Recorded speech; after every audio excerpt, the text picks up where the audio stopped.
మా ప్లీజ్. ఏంటండి మీ గొడవ? నా గిఫ్ట్ మీ బర్త్డే రోజు అడగండి, ఇస్తాను. అప్పటికి తమరు నా పెళ్ళం అయిపోయి ఉంటారండి. ఇప్పుడు నా థ్రిల్ అప్పుడు ఉండదుగా. చూడండి, నేను పెళ్లి కావాల్సిన అమ్మాయిని. మీరు ఇలా ముద్దడగడం మేనస్ కాదు. మా అన్నయ్య రాకముందే మర్యాదగా ఇక్కడి నుంచి వెళ్ళిపోండి.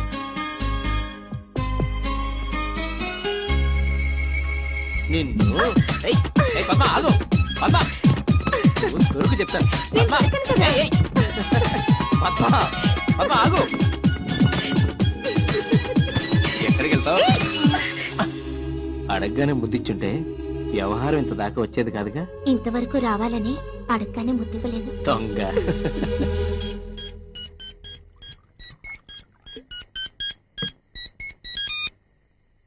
హలో, చెప్పండి అంకుల్. రాజశేఖర లాస్ట్ మంత్ వరకు మన ఢిల్లీ బ్రాంచ్ లో పనిచేసేవాడు. ఈ మధ్యనే ముంబై బ్రాంచ్ కి ట్రాన్స్ఫర్ చేశాము. ఎందుకు అంకుల్ అతని గురించి అడుగుతున్నారు? Okay uncle, I will call you back later. Bye. అయితే మీ చెల్లికి ఇంతవరకు పెళ్లి సంబంధాలు చూడలేదా? లేదు సార్. ఇంతకీ మీ చెల్లెలు నాతో పెళ్లికి ఒప్పుకుంటుందంటావా? తప్పకుండా సార్. మిమ్మల్ని పెళ్లి చేసుకోవడం ఇష్టమేనని రేపు మా చెల్లెలి చేత మీకు ఫోన్ చేస్తాను చూడండి. నువ్వు ఆ పని చేస్తే అమీర్పేటలో ఉన్న మన బ్రాంచ్ ఆఫీస్ కి నిన్ను మేనేజర్ని చేస్తాను. Thank you sir. పద, పద్మ కోసం పట్టుచీర కొనిస్తాను, తీసుకుని వెళ్దు గాని.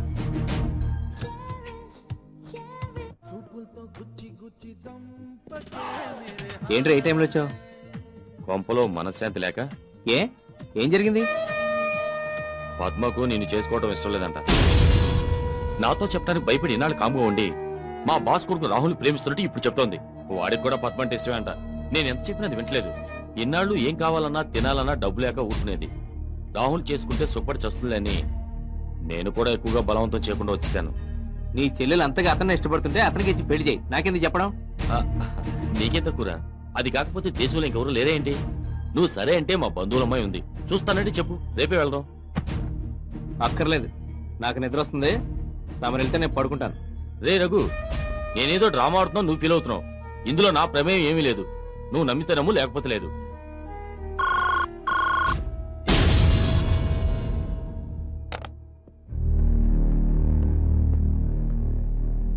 పద్మ, ఫోన్ చేసావా? నాకు రాహుల్ అంటే ఇష్టం అని నేను నీతో చెప్పానా అన్నయ్య? లేదు. ఏ మరి రఘుతో ఎందుకు అలా చెప్పావు? నేనెప్పుడు చెప్పాను? ఎందుకు ఇంకా బుకాయిస్తావు? ఇందాక రఘు ఇంటికెళ్ళి నేనేదో రాహుల్ని తెగ ప్రేమించేస్తున్నాను, రఘుని పెళ్లి చేసుకోవడం నాకు ఇష్టం లేదు నువ్వు చెప్పలేదు? చెప్పాను. ఎవరికోసం చెప్పాను? నీకోసం చెప్పాను. నువ్వు రఘుని పెళ్లి చేసుకుంటే ముష్టి నెల జీతం మీద బతకాల్సి ఉంటుంది.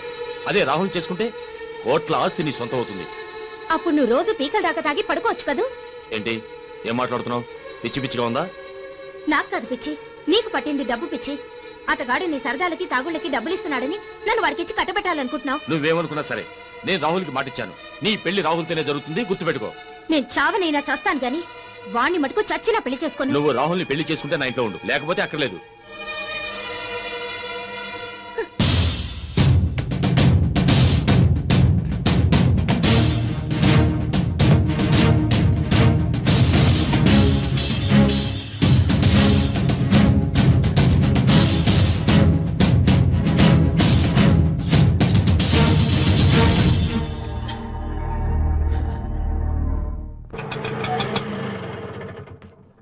వందకి చిల్లరుందా? లేదమ్మా. సరే, ఇప్పుడే తీసుకొచ్చిస్తాను.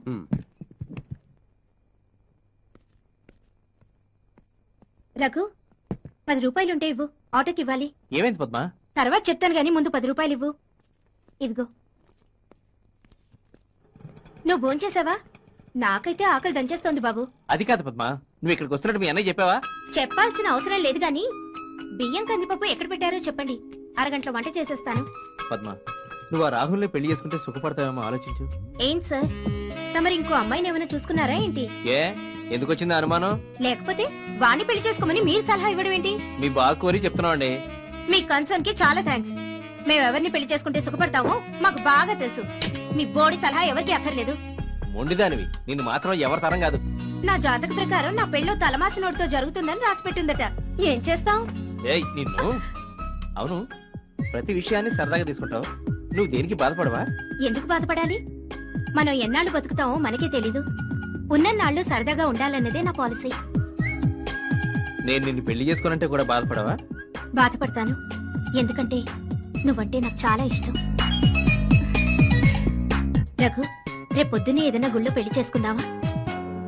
కానీ ఈ రాత్రికి మనం శోభనం చేసుకుందాం. పద్మా, ఇంకా చీర కట్టుకోవడం పూర్తవలేదు నీకు? కట్టుకున్నానండి. మీ సుపుత్రుడు నా చీరంతా తడిపేశాడు, అందుకే వేరే చీర కట్టుకుంటున్నాను. నువ్వు రెడీ అయ్యి మనం వెళ్ళేసరికి ఇంటర్వెల్ అవుద్ది. No problem. అయినా ఇప్పుడు వచ్చే సినిమాల్లో ఇంటర్వెల్ వరకు అసలు కథే ఉండదులేండి. మనం లేటుగా వెళ్ళినా కూడా కథ బాగా అర్థం అవుతుంది. త్వరగా కట్టుకుని రా. కాసేపు నేను ఎలా చూశానంటే సినిమా ప్రోగ్రామ్ క్యాన్సిల్ అయిపోయి వేరే ప్రోగ్రామ్ మొదలవుద్ది. Okay sir. Yes sir, I'm coming sir. Phone ఎవరండి? సారీ పద్మ, నేను అర్జెంట్గా ఆఫీస్కి వెళ్ళాను. ఎవరు ఫారిన్ డెలిగేట్స్ వచ్చారట, బాస్ రమ్మన్నారు. పర్వాలేదు, మీరు ఆఫీస్కి వెళ్ళండి. మనం సినిమాకి ఇంకెప్పుడైనా వెళ్దాం. రఘు సార్, మీ పక్కింటి ఆవిడ ఫోన్ చేసింది. మీ ఆవిడ బట్టలారేస్తూ మేడం నుంచి కింద పడిందట. మనోహర్ హాస్పిటల్కి తీసుకెళ్లారట. మిమ్మల్ని అర్జెంట్గా రమ్మన్నారు.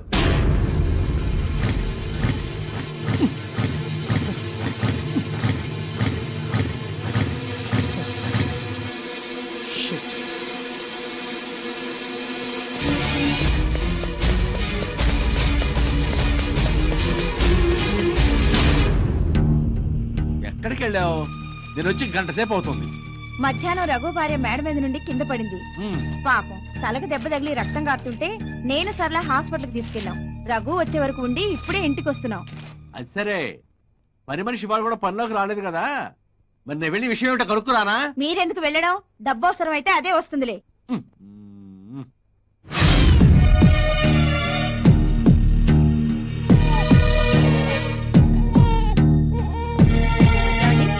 మిమ్మల్ని డాక్టర్ గారు పిలుస్తున్నారు. ఓకే ఓకే, ముందు రిఫరల్ డాక్టర్ కి కమిషన్ ఇచ్చి పంపించేసేయండి. డబ్బు సంగతి తర్వాత మాట్లాడచ్చు. సరే. మీ ఆవిడ ఎంఆర్ఐ స్కానింగ్ రిపోర్ట్స్ వచ్చాయి. పైనుంచి పట్టడం వల్ల బాడీ అంతా ఇంటర్నల్ ఇంజరీస్ అయ్యాయి. ముఖ్యంగా ఇక్కడ తగలటం వల్ల బ్రెయిన్ లో బ్లడ్ క్లాట్ అయింది. ఆపరేషన్ ఎంత త్వరగా చేస్తే అంత మంచిది. ఆపరేషన్ ఎంత డబ్బు అవసరం అవుతుంది డాక్టర్? ప్రస్తుతానికి 50,000 తీసుకురండి. రిమైనింగ్ అమౌంట్ ఆపరేషన్ తర్వాత పే చేయొచ్చు. సరే డాక్టర్, డబ్బు తీసుకుని ఎట్లా వచ్చేసాను? ఎక్స్క్యూజ్ మీ, మీరు డబ్బు తెస్తే గానీ ఆపరేషన్ మొదలు పెట్టలేము.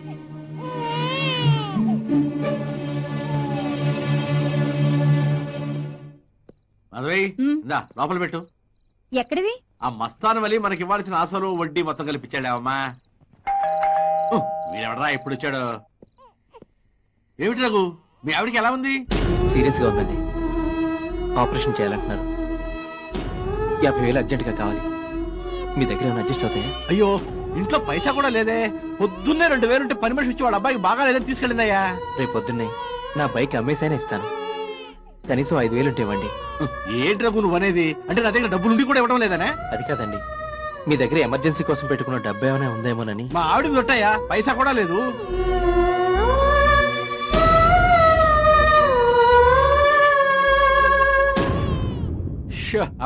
వచ్చింది ఎవరండి? ఎవడో చందా కోసం వచ్చాడులే. వడ్డీతో కలిపి 48,000 లెక్క పెట్టుకోండి. లెక్క పెట్టుకోని కరెక్ట్ గా అంటున్నావు. ఇంతకీ ఈ కరెక్ట్ గా ఉన్నాయా?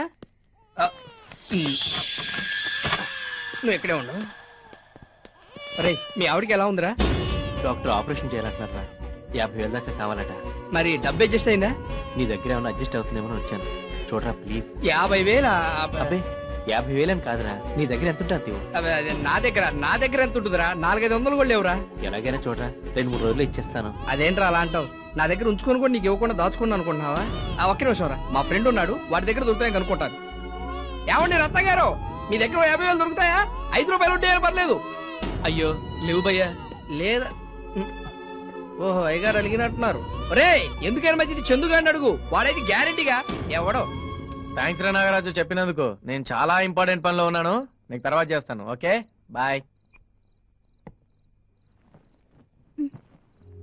ఎక్కడికండి?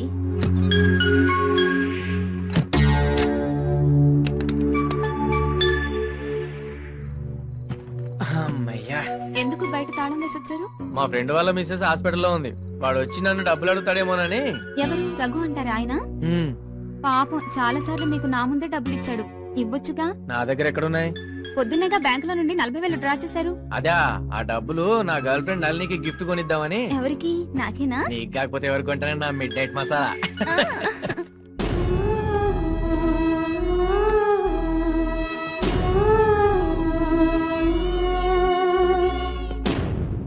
పంపించేస్తానండి, మా ఎదతో పంపించేస్తాను వెంటనే. ఒరేయ్, ఆ రొగ్గే డబ్బుల కోసం వస్తున్నట్టున్నాడు. నన్ను అడిగితే నేను లేనని చెప్పు. అంటే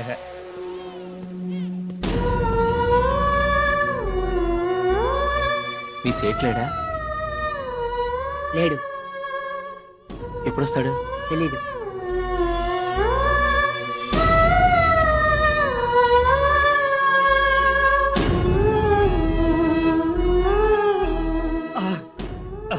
వెరీ గుడ్, బాగా మేనేజ్ చేశారా.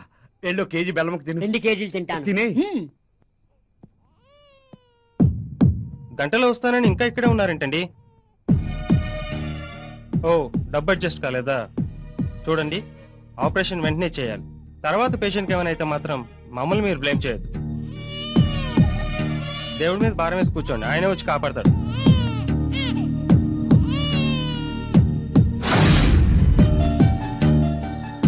రఘు, ఏంట్రా ఇక్కడ పడుకున్నావు? ఏం లేదురా, ఏదో ఆలోచిస్తూ పడుకుంటుపోయాను. అవునరా, నాకు తెలియక అడుగుతాను, నువ్వు ఈ రాత్రికి ఇక్కడే ఉండిపోవాల్సిన అవసరం ఏంట్రా?